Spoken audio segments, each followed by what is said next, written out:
Hello everyone, how are you doing? This is MD Tech here with another quick tutorial. In today's tutorial, I'm going to show you guys how to duplicate or make a copy of a document in Google Docs.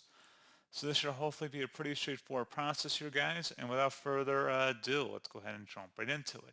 So all you have to do is open up the document and select the File tab at the top left, and then go down to where it says Make a Copy. Left click on that.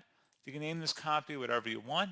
Should be saved to any Google Drive folder. I'm just going to select my drive in here, and then if we select Cancel, we can go ahead and share it with different people if we so choose to do so. We can just share it with the same people the current document is.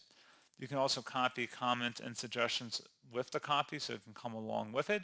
You can also include resolved comments and suggestions as well. So then once you've made your choices, you would select Make a Copy.